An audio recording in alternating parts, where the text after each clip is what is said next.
নিশ্চয়ই মনে আছে আত্মাবন্দী জাদুর কথা। হ্যাঁ, আজকে আমরা নিয়ে এসেছি আত্মাবন্দী জাদুর দ্বিতীয় পর্ব। কিরে ভাই, চলুন ফার্স্ট পার্টি কি ছিল? না বাড়িয়ে কখন গেল? ভয়ের রাজ্যে হারাতে গিয়ে পথ হারিয়ে ফেলছেন না তো? এরকম আরো ভয়ানক ভয়ানক সবার সাথে আপডেটেড থাকতে এক্ষুনি সাবস্ক্রাইব করে নিন। আর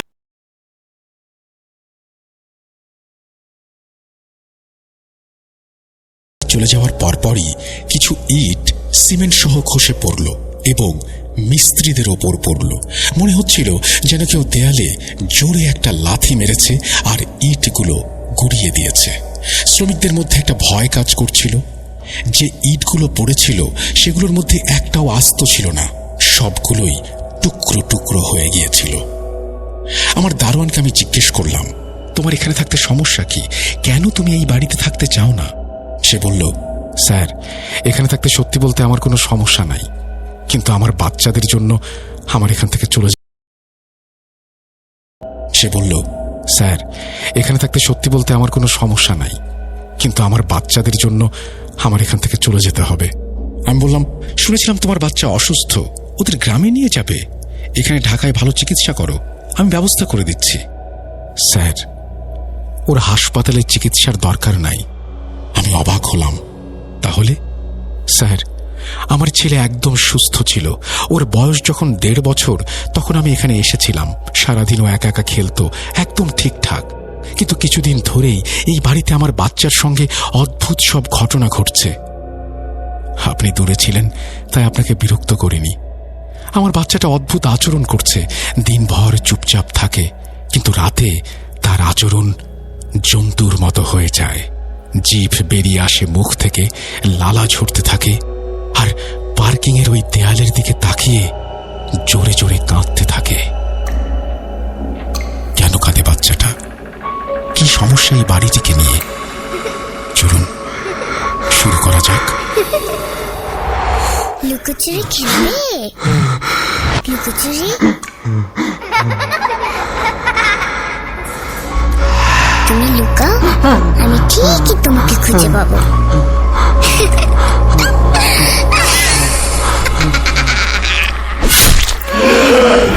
ভূত.com with রাসেল। Welcome back. আপনাদের সবাইকে স্বাগত জানাচ্ছি আমি রাসেল। আশা করছি আপনারা সবাই ভালো আছেন, ভালোর দলে আছেন। আমরা আজকে যে ঘটনাটি আপনাদের শোনাবো সেই ঘটনাটি পাঠিয়েছেন জামশেদ সাহেব, আর জামশেদ সাহেবের কাছ থেকে এই ঘটনাটি সংগ্রহ করেছেন সাবিত আলম। চলুন কথা না বাড়িয়ে আমরা জামশেদ সাহেবের ভাষায় শুনে আসি ঘটনাটি। ঢাকার ডিফেন্স এলাকায় একটা প্লট আমি আমার বাবার কাছ থেকে উত্তরাধিকার সূত্রে পেয়েছিলাম। যেখানে এই প্লটটা ছিল সেখানে প্রায় সব বাড়ির নির্মাণ কাজ শেষ হয়ে গিয়েছিল। আমি প্রায় 20 বছর আগে ওই বাড়িটা নির্মাণ করেছিলাম। এই বাড়ির পাশের বাড়িটা ছিল এক দম্পতির, যাদের সম্পর্কে আমরা পরে জানতে পারি।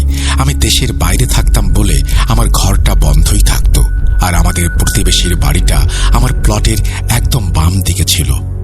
যে সময় আমি বাড়িটা বানাচ্ছিলাম তখন আমি মালয়েশিয়ায় থাকতাম। মালয়েশিয়ায় আমাদের একটা নিজস্ব রেস্টুরেন্ট ছিল। যতদিন বাচ্চারা ছোট ছিল আমরা আমাদের পরিবারের সঙ্গেই থাকতাম, কিন্তু যখন বাচ্চারা বড় হতে শুরু করলো তখন শিক্ষা আর মাতৃভূমির টান বোঝানোর জন্য ওদের দেশে আনার চিন্তা করতে লাগলাম। তাই আমি ভাবলাম ডিফেন্সের প্লটটাতে একটা বাড়ি বানিয়ে ফেলবো, যেন থাকার জন্য একটা ঠিকানা হয়। এই উদ্দেশ্যেই আমি কাজটা আমার এক বন্ধুকে দিয়েছিলাম এবং নির্মাণ থেকে শুরু করে ফিটিংসের সব দায়ভার ওর কাঁধে চাপিয়ে দিলাম। আমার বিশেষ নির্দেশ ছিল বাড়ির ভিত্তি খোঁড়ার আগে একটা কালো ছাগল কোরবানি দিতে হবে আর তার রক্ত বিমের নিচে ঢালতে হবে। অন্যরা কেউ এই কাজ করেন কিনা আমি জানি না, কিন্তু আমাদের এখানে সবসময় বাড়ি বানানোর আগে এটা করা বাধ্যতামূলক, যেন কোনো নেতিবাচকতা থেকে দূরে থাকা যায়। যাই হোক, কনস্ট্রাকশন শুরু হলো। এই বাড়ির পরিকল্পনা এমন ছিল যে প্লটের ডান পাশে থাকবে শোবার ঘর, ড্রয়িং রুম, এবং বাম পাশের দেয়ালটা, যেটা 7 নম্বর বাড়ির সঙ্গে পুরোপুরি লেগেছিল, সেখানকার প্যাসেজটা গাড়ি পার্কিংয়ের জন্য ফাঁকা রাখতে হবে। কিন্তু বাম পাশের দেওয়ালে যখন ইট গাঁথা হচ্ছিল তখন অবাক করা ঘটনা ঘটল। মিস্ত্রি ওই দেয়াল বানিয়ে চলে যাওয়ার পরই কিছু ইট সিমেন্ট সহ খসে পড়ল এবং মিস্ত্রিদের ওপরেই সেগুলো পড়ল। মনে হচ্ছিল কেউ যেন দেয়ালে জোরে করে লাথি মেরেছে, ইটগুলো গুঁড়িয়ে দিয়েছে। ইটগুলো অনেক উঁচু থেকে পড়েছিল। দুজন মিস্ত্রির মাথায় বেশ আঘাত লেগেছিল। সবাই হতবাক হয়ে গিয়েছিল, এটা কিভাবে হতে পারে? সিমেন্ট লাগিয়ে ইট গাঁথার পর এমন হওয়া অসম্ভব। তাছাড়া সেখানে কোনো বাতাস ছিল না, কোনো ঝড়ও হয়নি।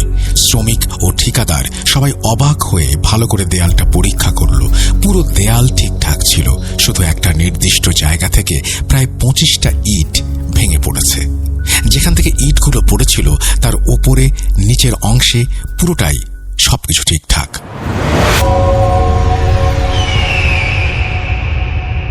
শ্রমিকদের মধ্যে একটা ভয় কাজ করছিল।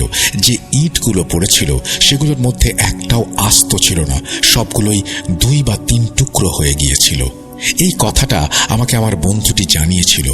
সমস্যাটা ছিল এই যে এমন কোনো কারণই খুঁজে পাওয়া যাচ্ছিল না যা দিয়ে এই ঘটনার ব্যাখ্যা করা যায়। যাই হোক, সমস্যার সমাধান করার পর আমাকে পরামর্শ দেওয়া হলো যেন মালামাল আরো ভালোভাবে ব্যবহার করি আর নিজের দিক থেকে কোনো অবহেলা না করি। প্লটটা ফাঁকা ছিল, কিন্তু আমি সামনের দিকের লনের জন্য জায়গা বাম পাশে রেখে দিয়েছিলাম। পার্কিংয়ের জন্য পেছনের দিকে ডান পাশে একটা অংশ ছিল, যার একটা দরজা রান্নাঘরের দিকে খুলত। সেটা লন্ড্রির জন্য রাখা হয়েছিল। বাড়ি তৈরির সময় চাঁদের প্রথম বৃহস্পতিবারে আমি অবশ্যই একটা ছাগল কোরবানি করাতাম আর সব শ্রমিকদের ওখানেই খাওয়াতাম। এটা আমার অভ্যাস ছিল, আর আমার রেস্টুরেন্টেও রিজিকের বরকত ও আল্লাহর সন্তুষ্টির জন্য এই কাজটা আমি করতাম। আমার দৃঢ় বিশ্বাস ছিল এই আমলের মাধ্যমে বিপদ আপদ থেকে দূরে থাকা যায়। কিছুদিনের মধ্যেই বাড়ি তৈরি হয়ে গেল। বাচ্চাদের আসার তখনও সময় বাকি। তাই আমার এক বন্ধুর ঘনিষ্ঠ এক কর্মচারীকে তার পরিবার সহ আমি আমার বাড়িতে থাকতে দিয়েছিলাম। ওই গার্ড আমার পরিচিত ছিল, কিন্তু কিছুদিন ধরেই লক্ষ্য করছিলাম গার্ডটা যেন ওই বাড়ি থেকে চলে যাওয়ার পথ খুঁজছে। কখনো কখনো অজুহাত দিত, স্যার আমি গ্রামে চলে যেতে চাই। কখনো বলতো, আমার বাচ্চাটা খুব অসুস্থ। আমি বুঝতে পারছিলাম আমি দূরে আছি বলে সে হয়তো নানা অজুহাত খুঁজছে। সে বিদেশে যাওয়ার কথা শুনতেও রাজি ছিল না। আমার মনে হচ্ছিল ও কিছু একটা লুকাচ্ছে, যদিও এখানে থাকায় তার কোনো ক্ষতি ছিল না। বাড়ির ছাদ, পানি, বিদ্যুৎ, গ্যাস সবকিছুই তার নিয়ন্ত্রণে। তাহলে সমস্যা কি? এত বড় একটা সম্পত্তি তো আমি এভাবে ছেড়ে রাখতে পারি না। আমি ভাবতেই পারিনি যে হঠাৎ করে আমাকে দেশে চলে আসতে হবে, বাড়িটা দেখতে আসতে হবে আর ওর সমস্যাটাও বুঝতে হবে। তারপর আমি দেশে চলে এলাম। বাড়ির নির্মাণ কাজ দেখে আমি সন্তুষ্ট হলাম। রং তুলির কাজও হয়ে গিয়েছিল, কিন্তু পার্কিংয়ের দিকে দেয়ালে কিছু চিহ্ন আমার চোখে পড়ল। ওই চিহ্নটা দেয়ালের ওপরের দিক থেকে নিচ পর্যন্ত ছিল। যাই হোক, তখন আমি সেটাকে তেমন গুরুত্ব দেইনি আর গার্ডকে বোঝানোর চেষ্টা করলাম যে আপাতত এখানেই থাকো, কিছুদিনের মধ্যে আমরাও দেশে চলে আসব। কিন্তু সিদ্ধান্ত তার হাতেই ছাড়লাম, যেটা সে ভালো মনে করবে সেটাই করবে। সে বলল, স্যার এখানে থাকতে সত্যি বলতে আমার কোনো সমস্যা নাই, কিন্তু আমার বাচ্চাদের জন্য আমার এখান থেকে চলে যেতে হবে। আমি বললাম, শুনেছিলাম তোমার বাচ্চা অসুস্থ, ওদের গ্রামে নিয়ে যাবে। এখানে ঢাকায় ভালো চিকিৎসা করো, আমি ব্যবস্থা করে দিচ্ছি। স্যার ওর হাসপাতালে চিকিৎসার দরকার নাই। আমি অবাক হলাম। তাহলে? স্যার আমার ছেলে একদম সুস্থ ছিল। ওর বয়স যখন 1.5 বছর তখন আমি এখানে এসেছিলাম। সারাদিন ও একা একা খেলতো, একদম ঠিকঠাক। কিন্তু কিছুদিন ধরেই এই বাড়িতে আমার বাচ্চার সঙ্গে অদ্ভুত সব ঘটনা ঘটছে। আপনি দূরে ছিলেন তাই আপনাকে বিরক্ত করিনি। আমার বাচ্চাটা অদ্ভুত আচরণ করছে, দিনভর চুপচাপ থাকে, কিন্তু রাতে তার আচরণ জন্তুর মতো হয়ে যায়। জিভ বেরিয়ে আসে মুখ থেকে, লালা ঝরতে থাকে, আর পার্কিংয়ের ওই দেয়ালের দিকে তাকিয়ে জোরে জোরে কাঁদতে থাকে। এরপর গার্ড আমার হাত ধরে বাইরে পার্কিংয়ের জায়গায় নিয়ে গেল এবং সেই দেয়ালটা দেখালো, যেখানে আমি নিজেও কিছু চিহ্ন দেখেছিলাম, কিন্তু খুব একটা খেয়াল করিনি। সে আমাকে ইশারায় দেয়ালটা দেখালো। এখন যা আমি দেখলাম সেটা কোনো প্রাণীর পায়ের ছাপ ছিল। এমনভাবে ছাপগুলো ছিল যেন কোনো প্রাণী দেয়াল বেয়ে নিচে মেঝেতে নেমেছে, তারপর আবার মেঝে থেকে দেয়ালে উঠেছে। আমি বললাম, আব্দুল হক, এটা তো কোনো জন্তুর পায়ের ছাপ, কোনো প্রাণীর দেয়াল বেয়ে নিচে নামবে কিভাবে?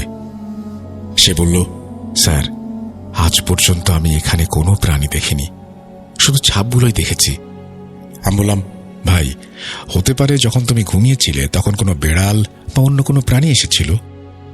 না স্যার, বেড়াল বা অন্য কোনো প্রাণী নয়, বেড়াল তো এখানে ঘোরাফেরাও করে না। আপনি কিছুদিন এখানে থেকে দেখুন, সব বুঝতে পারবেন। শুরুতে আমলে না নিলেও তার কথা শুনে আমি চুপ হয়ে গেলাম। ঠিক তখনই আমার মাথায় সেই ইট পড়ার ঘটনাটা এলো। আমি আবার ওই দেয়ালটা ভালো করে দেখলাম। সত্যিই তো, ইট তো ওই দেয়ালের দিক থেকেই পড়েছিল। এটা ভাবতেই আমার শরীরে একটা কাঁটা দিয়ে উঠল। ব্যাপার কি? আমার মনের মধ্যে অদ্ভুত কিছু প্রশ্ন ঘুরপাক খেতে লাগলো। আমি কাছে গিয়ে চিহ্নগুলোকে ভালো করে দেখলাম। সত্যি বলতে এটা কোনো সাধারণ বেড়ালের পায়ের ছাপ ছিল না। ওই ছাপ বেড়ালের পায়ের ছাপের তুলনায় অনেক বড় ছিল। আর কোথাও এই চিহ্নগুলো ছিল না, শুধু ওই একটা নির্দিষ্ট জায়গাতেই ছিল। আমি ওই দেয়ালটা ওপর পর্যন্ত দেখলাম। দেয়ালের ওই অংশটা 7 নম্বর বাড়ির দিকে যাচ্ছিল, যেটা তখন বন্ধ ছিল, তাদের ছাদের দিকে। তখন আমি বেশি কিছু বুঝতে পারলাম না, শুধু মনে হলো আমাকে ব্যাপারটা খুঁজে বের করতে হবে, কারণ যদি পরের দিন অন্য কেউ এই বিষয়ে অভিযোগ করে তাহলে আমি এত দূর থেকে কি করব। আমি দিনের আলোয় পুরো বাড়িটা খুঁটিয়ে দেখলাম, কোথাও কোনো চিহ্ন ছিল না। কিন্তু গার্ডের সেই নিষ্পাপ ছেলেটাকে দেখে আমার মন খারাপ হয়ে গেল। সে খুবই দুর্বল আর রোগা হয়ে গিয়েছে। বাচ্চাটা চুপচাপ একদিকে তাকিয়ে থাকতো, আবার ঘুমিয়ে থাকতো। তার খাওয়ার পরিমাণও প্রায় শূন্যের কোঠায় নেমে এসেছিল। গার্ড আমাকে তার বাচ্চার তখনকার ছবি দেখালো, যখন সে নতুন নতুন এই বাড়িতে এসেছিল। সেই বাচ্চার তখনকার আর এখনকার ছবির মধ্যে আকাশ পাতাল তফাৎ। সে বলল, স্যার, এই কারণে আমি এখান থেকে চলে যেতে চাই। এই টাকা দিয়ে আমি কি করব যদি আমার বাচ্চাটা না থাকে? আমি উল্টো প্রশ্ন করলাম, তুমি কি কখনো অন্য কিছু খেয়াল করেছ? স্যার, পাশের বাড়িটা ঠিক না, যা কিছু আসে ওইখান থেকেই আসে। রাতে এই বাড়ির পর্দা নিজে থেকেই কেঁপে ওঠে, অনেক আওয়াজ হয়, যেন একজন আরেকজনকে আঘাত করছে। তারপর মনে হয় তাদের মধ্যে কেউ একজন নিচে মাটিতে পড়ে গেছে, কিন্তু বাইরে গিয়ে দেখলে কিছু পাওয়া যায় না। আমি গভীর চিন্তায় পড়ে গেলাম, কারণ আর সন্দেহের কোনো অবকাশ ছিল না। যা কিছু হচ্ছিল ওই পাশের বাড়িটাতেই হচ্ছিল। সেই রাতে আমি ওপরে নিজের ঘরে ছিলাম, আর নিচে গার্ড ও তার পরিবার ছিল। আমি আমার বন্ধুকে সব কথা বললাম। সে বলল, ওই দিন ইট পড়ার সময়ে আমার সন্দেহ হয়েছিল যে কোনো একটা সমস্যা আছে, কিন্তু ওই ঘটনার পর আর কিছু না হওয়াতে আমি ব্যাপারটাকে গুরুত্ব দেইনি। আমার বন্ধু আমাকে বাড়িটা ভালো করে দেখার কথা বলল। দেখো, সমস্যা হলে কাল এই ব্যাপারে কথা বলবো, কিছু একটা করব। 4-5 দিন আমি ঠিকঠাকভাবে ওই বাড়িতে কাটালাম। এক রাতে নিজের ল্যাপটপে অফিসের মেইল চেক করছিলাম। হিসাব নিকাশ করতে করতে ল্যাপটপের ব্যাটারি শেষ হয়ে গেল। আমি সেটা চার্জে লাগালাম। তখন দেখলাম রাত 3টা বাজে। আমি ঘরের লাইট বন্ধ করে জানালার দিকে তাকালাম এবং নিজের ঘরের পর্দা সরিয়ে সামনের ওই বাড়িটা ভালো করে দেখতে লাগলাম। কিছুক্ষণ ওই বাড়িটার দিকে তাকিয়ে রইলাম। হঠাৎ মনে হলো কেউ যেন আমার মাথাটা চেপে ধরেছে, আর তখনই আমার চোখের সামনে বাড়িটা অদ্ভুতভাবে নড়তে শুরু করলো। বাম থেকে ডানে, ডান থেকে বামে। জানি না আমার মাথা ঘুরছিল নাকি আমার মনের ভুল ছিল, নাকি আমার ভেতরেই ভয়। ওই বাড়ির দিকে তাকানো আমার জন্য যেন একটা বিভীষিকা হয়ে উঠেছিল। আমি সঙ্গে সঙ্গে পর্দা টেনে দিলাম, ঘরে রাখা জগ থেকে পানি নিলাম আর গ্লাসটা মুখের কাছে আনলাম। তখনই এক অদ্ভুত ঘটনা ঘটল। আমার হাত নিজে থেকেই কাঁপতে শুরু করলো। গ্লাসটা ধরে রাখা আমার জন্য কঠিন হয়ে পড়ল। আমি অবাক হয়ে গেলাম, শেষ পর্যন্ত আমার সাথে এ কি হচ্ছে। গ্লাসটা হাত থেকে পড়ে যাওয়ার উপক্রম হলে আমি তাড়াতাড়ি সেটাকে টেবিলের উপরে রেখে দিলাম আর আমার হাতের দিকে তাকালাম, যা তখনও অনবরত কাঁপছে। আমার গলা শুকিয়ে কাঠ, তীব্র তৃষ্ণায় আমি অস্থির, কিন্তু কেমন যেন একটা জোর জুলুম ছিল যে আমি পানি আমার ঠোঁট পর্যন্ত আনতে পারছিলাম না। আমার মনে হচ্ছিল যেন কোনো একটা কিছু আমার উপরে ভর করেছে। যদি আমি তখনই আমার মনকে সামাল না দিতাম তাহলে সেই অদৃশ্য শক্তিটা আমাকে নিয়ন্ত্রণ করে ফেলত। আমি মনকে শক্ত করলাম, আমাকে কিছু একটা করতে হবে। তারপর আমার মুখ থেকে শুধু আল্লাহ শব্দটি বের হলো। এরপর আমার জিভ থেকে অনর্গল আয়াতুল কুরসি বের হতে শুরু করলো। আমি আয়াতুল কুরসি পড়ে নিজের চারিদিকে ফোঁ দিয়ে একটা সুরক্ষা বলয় তৈরি করলাম। আমার কপালে একটা ব্যথা শুরু হলো। তারপর মনে হলো আমার হাতের কাঁপুনি কিছুটা কমে এসেছে। আমি আমার কাঁপা কাঁপা হাতের আঙুল দিয়ে নিজের কপালটা মাসাজ করার চেষ্টা করলাম। ঠিক তখনই নিচ থেকে একটা অদ্ভুত আওয়াজ শুনতে পেলাম। আমি তাড়াতাড়ি নিচের দিকে দৌড়ালাম আসলে কি ঘটছে তা বোঝার জন্য। আমার মাথায় তখন গার্ডের ছোট ছেলেটার চিন্তা, আর কিছুই ছিল না এছাড়া। তখন আমি দরজার কাছে পৌঁছাইনি, তখনই পশুদের গর্জনের মতো আওয়াজ শুনলাম। ঠিক যেন দুটো হিংস্র চোখ একে অপরের সঙ্গে লড়াই করছে। আমার হৃৎপিণ্ড জোরে জোরে বিট করতে শুরু করলো, আর আমি অনুভব করলাম যেন কেউ আমার হাত দিয়ে চেপে ধরে আছে। ভয় পেয়ে আমি আবার ঘরের লাইট বন্ধ করে পর্দা সরিয়ে ওই বাড়ির ছাদটার দিকে তাকালাম। ছাদটা দেখে আমার মনে হলো ওখানে কিছু একটা আছে। অবাক করার মতো ব্যাপার ছিল এই যে আমি চোখে কিছুই দেখছিলাম না, কিন্তু আমি অনুভব করছিলাম ওইখানে কিছু একটা আছে যা আমাদের মনোযোগ আকর্ষণ করছে। আমি নিজেকে নিয়ন্ত্রণ করার যত চেষ্টা করছিলাম ততই ভয় আর দুশ্চিন্তা আমার উপরে জেঁকে বসছিল। তারপর আমি অনুভব করলাম যেন কিছু একটা ছাদ থেকে উড়ে আমার দিকে আসছে। আমি ভয়ে পেছনের দিকে পড়ে গেলাম। আর কিছু মনে নেই। কিছুক্ষণ পর আমি আবার সাহস জোগালাম, উঠে ঘরের লাইট অন করলাম। আর কিছু না ভেবেই নিচের দিকে দৌড় দিলাম। নিচে এসে দেখি পাহারাদার কোরআন শরীফ খুলে বসে আছে, ছেলেকে ফোঁ দিচ্ছে। তার ছেলেটা কেমন যেন করছিল। ওই 3 বছর বয়সী ছেলেটা একটা পশুর মতো মাটিতে গড়াগড়ি খাচ্ছে। ওর মা পাশে বসে অঝরে কাঁদছিল। বাচ্চার এমন অবস্থা ছিল যে সে নিজে কি করছে বুঝতেই পারছে না। বাচ্চার এই অবস্থা দেখে আমি আরো রেগে গেলাম। আমি বাইরে তাকালাম, সব দরজা বন্ধ ছিল। আমি জোরে জোরে বাচ্চার উপরে দোয়া দুরূদ পড়তে শুরু করলাম। আমাকে দেখে গার্ড আর তার বউ জোরে জোরে দোয়া পড়তে শুরু করলো। বাচ্চাটা প্রথমে অদ্ভুতভাবে মাটিতে গড়াতে গড়াতে জোরে জোরে কাঁদতে লাগলো। তারপর ধীরে ধীরে দোয়া শুনে ঘুমিয়ে পড়লো। আমি গার্ডকে জিজ্ঞেস করলাম বাচ্চার অবস্থা কতদিন ধরে এমন। সে বলল 2 মাস হয়ে গেছে। তার আগে সে শুধু দুর্বল আর খিটখিটে ছিল। আমরা ভেবেছিলাম হয়তো বাচ্চাটা জেদি হয়ে উঠেছে, কিন্তু এই পরিস্থিতি আমাকে বাড়ি ছেড়ে যেতে বাধ্য করছে। আমি তার দিকে তাকিয়ে বললাম, তুমি নিশ্চিন্তে বাড়ি ছেড়ে দাও, তবে কাল আমরা কাউকে দেখাবো যেন বাচ্চার ওপর থেকে এই অশুভ প্রভাবটা চলে যায়। তারপরে যখন খুশি যেখানে খুশি তুমি চলে যাবে। আমার তরফ থেকে তোমাকে অনুমতি দিলাম, কারণ প্রথমত তোমার সন্তানের জীবনটা অনেক বেশি গুরুত্বপূর্ণ। ভাবতে শুরু করলাম যে কাউকে দেখাতে হবে। আর তখন থেকে আমার সঙ্গে সবকিছু খারাপ হতে শুরু করলো। যে ল্যাপটপটা আমি কাজ শেষ করে চার্জে দিয়েছিলাম, ওই রাতের পর থেকে সেটা একদমই অন হয়নি। আর যে জানালা দিয়ে আমি রাতে ওই ছাদের দিকে দেখেছিলাম তার কাঁচে একটা বড় ফাটল ধরেছিল। সারা রাত আমি অস্থিরতার মধ্যে কাটালাম। এক মুহূর্তের জন্য শান্তি পেলাম না। আমি অবাক হচ্ছিলাম এই গার্ডটা এখানে এতদিন কিভাবে আছে।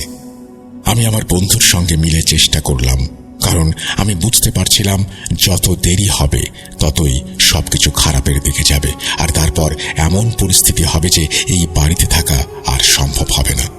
আমি আমার জমানো সব টাকা এই বাড়িতে ঢেলে দিয়েছিলাম, তাই সবকিছুতে সতর্ক হতেই হবে।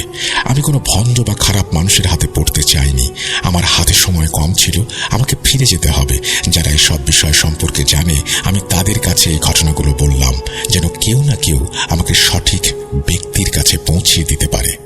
আমি আমার এলাকার লোকদের সঙ্গেও দেখা করলাম, যদি কেউ এই বাড়ি সম্পর্কে কিছু জানে। কথা বলে জানতে পারলাম কিছুদিন আগেই ওখানে একটা দম্পতি থাকতো। তাদের একটা ছেলে, ছেলের বউ আর এক নাতি ছিল। তারা যখন থেকে ওই বাড়িতে এসেছিল বাড়িটা সারা সময় বিষণ্ণতায় ছেয়ে থাকতো। স্বামী হঠাৎ করে অসুস্থ হয়ে পড়ে, এতটাই যে বারবার হার্ট অ্যাটাক, অজ্ঞান হয়ে যাওয়ার মতো অবস্থা। তাদের ছেলের একটা বড় দুর্ঘটনা ঘটল। তারপর তাদের নাতিদের সঙ্গেও বেশ কিছু ঘটনা ঘটল। শেষ পর্যন্ত তারা ওই বাড়িটা খালি করে চলে যায়।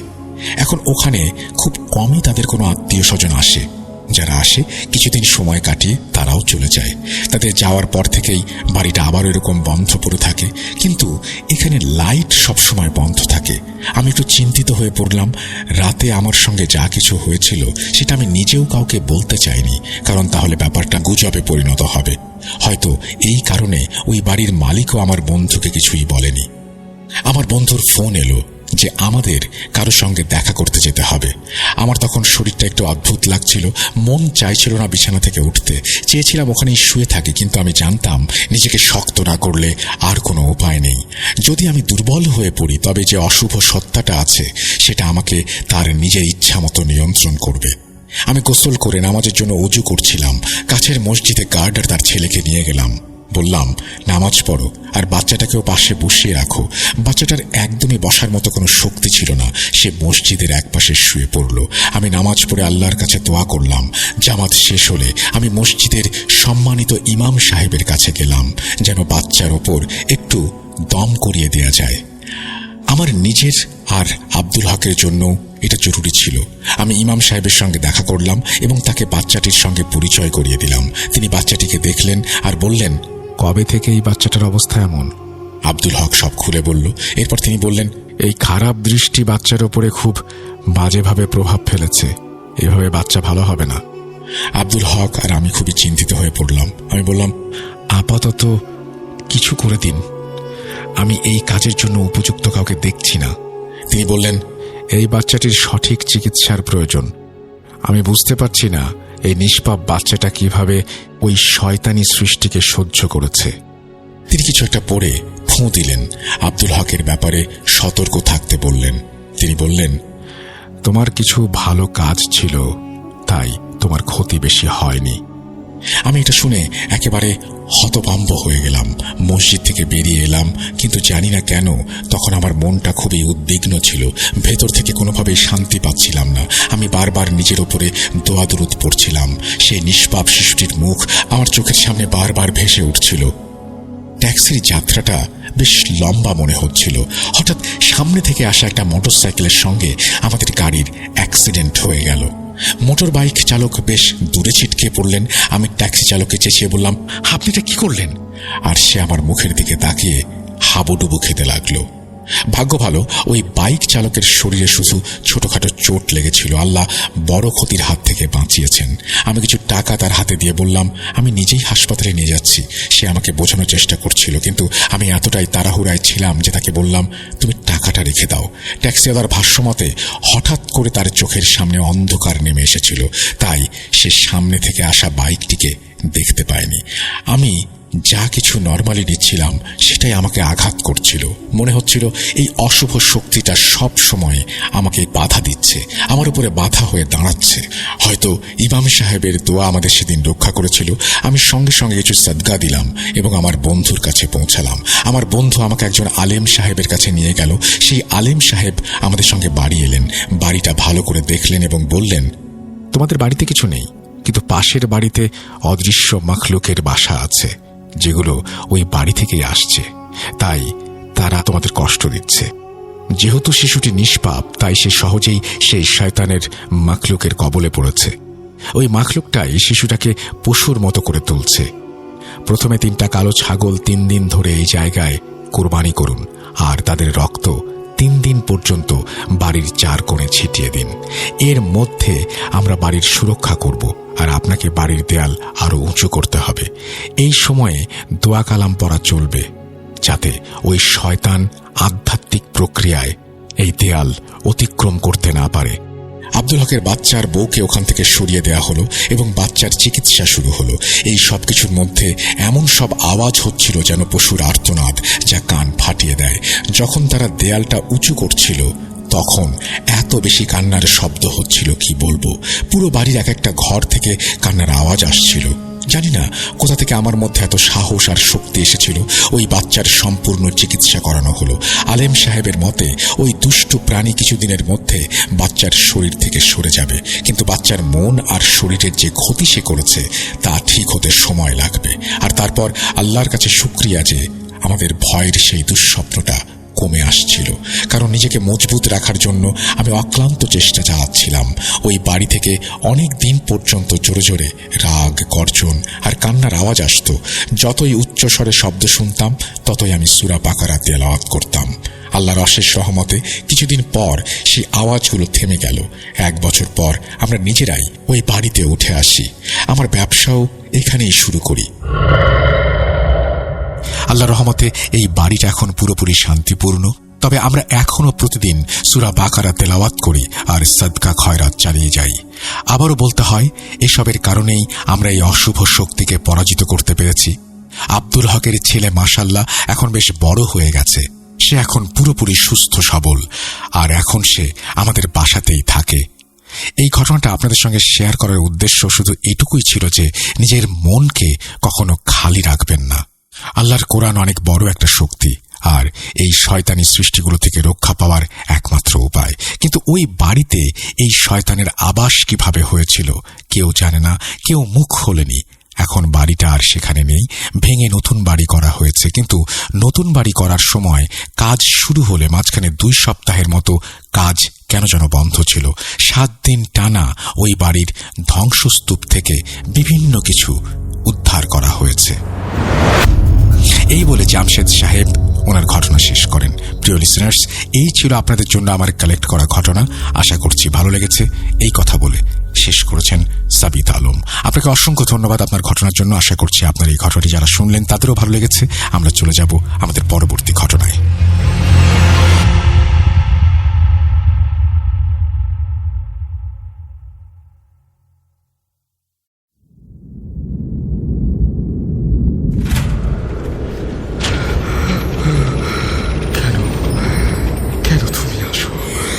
আমি শুধু তোমার সাথেই থাকতে চাই। কিভাবে সম্ভব? মৃতদের এই পৃথিবীতে থাকতে নেই। তুমি তুমি চলে যাও, চলে যাও, প্লিজ চলে যাও। সবটাই কি ইলুশন, নাকি অন্য জগতের কেউ কখনো হাজির হয়ে যায় চোখের পলকে? ভূত.com with Russell।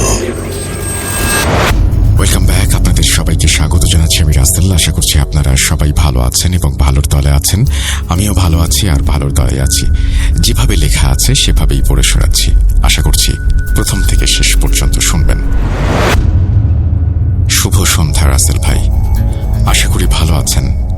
আমার 2022 সালে পাঠানো একটা ঘটনা ইউটিউবের এক্সট্রা এপিসোডে প্রচারিত হয়েছিল। এরপর ব্যস্ততার কারণে আর লিখতে পারিনি। যাই হোক, আজ কয়েকটি ছোট ঘটনা পাঠাচ্ছি, ভালো লাগলে প্রচার করবেন। আমি অঞ্জন, বর্তমানে জাহাঙ্গীরনগর বিশ্ববিদ্যালয়ে স্নাতকোত্তরে অধ্যয়নরত। পরিচয় পর্ব দীর্ঘায়িত না করে সরাসরি ঘটনায় চলে যাচ্ছি।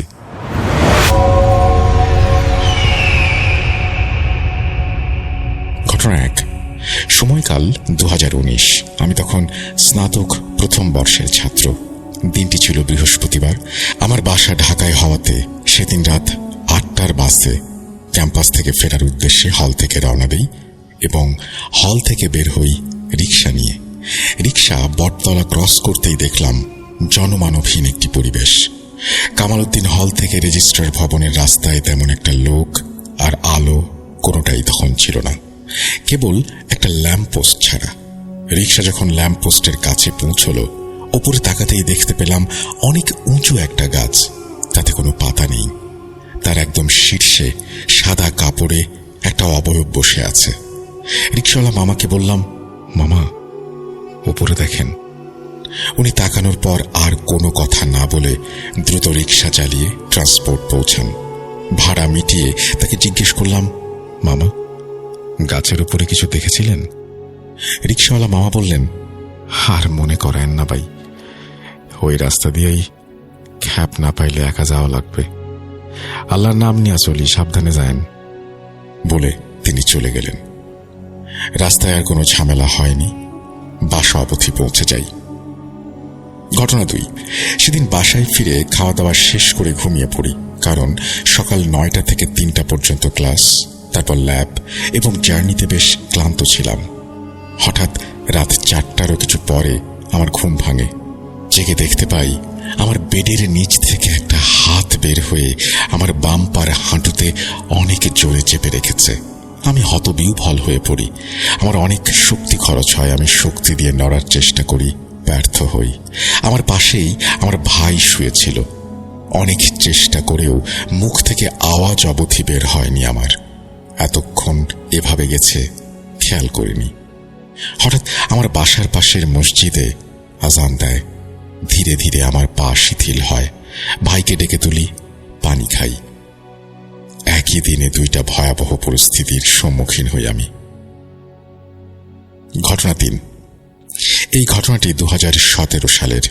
শাহজালাল বিজ্ঞান ও প্রযুক্তি বিশ্ববিদ্যালয়ে ভর্তি পরীক্ষা দেওয়ার উদ্দেশ্যে আমি ঢাকা থেকে গ্রিন লাইন পরিবহনের নাইট কোচে রওনা দেই। বাসে বেশিরভাগ পরীক্ষার্থীরাই ছিলেন, তাই কারো চোখে ঘুম ছিল না। বেশিরভাগ ক্ষীণ স্বরে কথা বলছিলেন। পরদিন পরীক্ষা, স্ট্রেস ফ্রি থাকার জন্য সিট বেশ খানিকটা হেলিয়ে দিয়ে ঘুমানোর চেষ্টা করি। ঘুম কিছুতেই আসছিল না, তাছাড়া সবাই জাগা। রাত 3টার কিছু বেশি সময় হবে, জানালা দিয়ে সাদা একটা বিল্ডিং দেখতে পাই। ভাবি ঘুম তো আসছেই না, সিট ঠিক করব, এজন্য উঠে বসেছি মাত্র। চোখ বামের ধান খেতে যেতেই দেখি সাদা কাপড় পরা, চুল এলোমেলো যেন বাতাসে উঠছে এমন একটা মহিলা দাঁড়িয়ে আছে রাস্তার পাশেই। আমি ঘটনার আকস্মিকতায় হতভম্ব হয়ে যাই। ঠিক তখনই গাড়ি বেশ জোরে টান দেয়। আমি বসে থাকতে পারিনি। এরপর আর বসার চেষ্টাও করিনি। সকালে বাস সিলেটের কদমতলী বাস স্ট্যান্ডে থামে।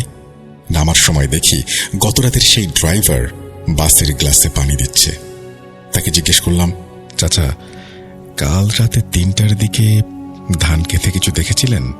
ড্রাইভার বলল, কি সাদা কাপড়ে কাকতাড়ুয়া ছিল না ওইটা, যেটা দেখে আপনি জোরে টান দিলেন?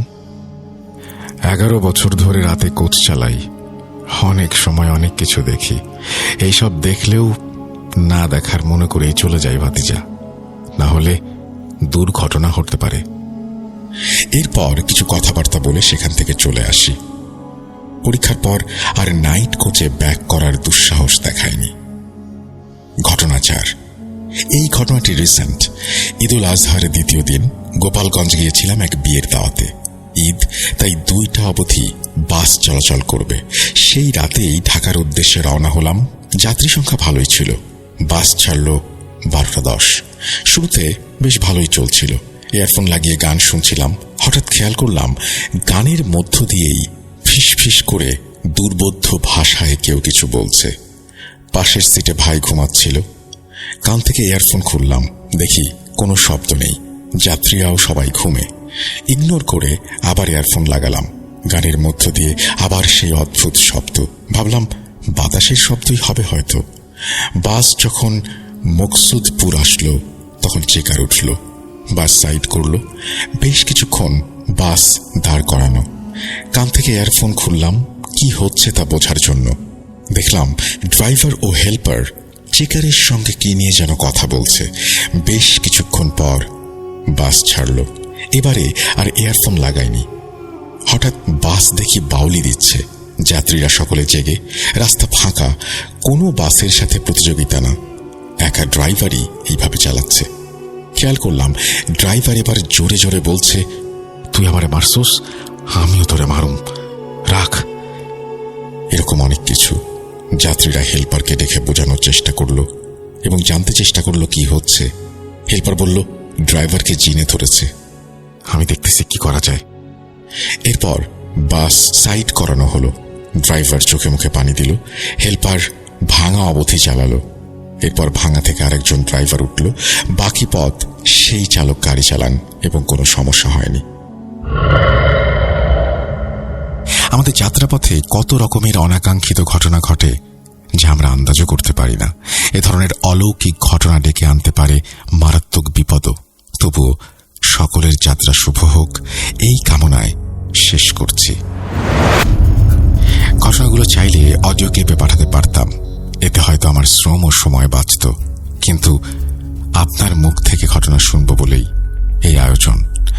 ধন্যবাদ অঞ্জন আপনাকে ঘটনা পাঠানোর জন্য। আশা করছি আপনার এই ঘটনা যারা শুনলেন তারা উপভোগ করেছেন। আমরা চলে যাব আমাদের পরবর্তী ঘটনায়।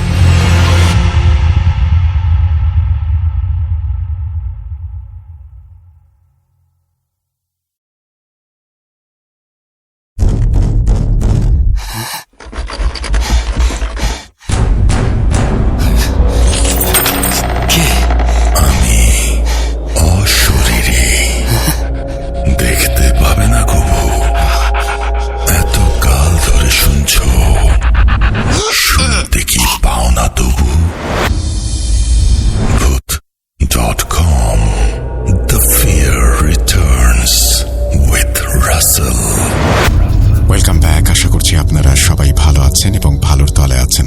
আমিও ভালো আছি আর ভালোর তলে আছি। কথা না বাড়িয়ে সরাসরি ঘটনায় যাব।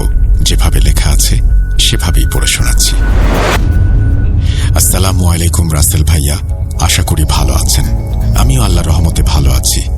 আমি বাংলা টাইপে অনেক কাঁচা, তাই লেখাতে কোনো ভুল ত্রুটি থাকলে ক্ষমার দৃষ্টিতে দেখবেন।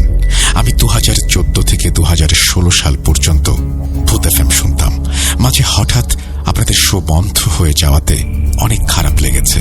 কিছুদিন আগে হঠাৎ ফেসবুকে একটা ভিডিও দেখে অনেক খুশি লেগেছে। আমার অনেক দিনের ইচ্ছা আমি আমার সাথে ঘটে যাওয়া একটা ঘটনা আপনাদের সাথে শেয়ার করব, কিন্তু আমি কোথাও ঘটনা না দেওয়ার কারণে সাহস করে উঠতে পারিনি। আজ কেন জানি না লিখে থাকতে পারলাম না। আসলে এই পৃথিবীতে মানুষের পাশাপাশি অন্য আরেকটা জগৎ আছে, যেখানে মানুষের মতোই অন্য প্রাণের অস্তিত্ব আছে, যা আমাদের দৃষ্টির অগোচরে। আমার জীবনে আমি এমন কিছু বাস্তব অভিজ্ঞতার সম্মুখীন হয়েছি যা আমি আপনাদের সাথে শেয়ার করতে যাচ্ছি। আর একটা কথা যেটা আপনি সব সময় বলে থাকেন, বিশ্বাস করা আর না করা যার যার ব্যক্তিগত ব্যাপার। তো কথা না বাড়িয়ে আমি ঘটনায় যাচ্ছি। শুরুতেই আমি আমার পরিচয় দিই। আমি সাথী, বাসা চট্টগ্রাম জেলার হাটহাজারী উপজেলার কোনো একটি গ্রামে। ব্যক্তিগত কিছু সমস্যার কারণে আমি গ্রামের নামটা উল্লেখ করছি না। এখন ঘটনাতে আসি।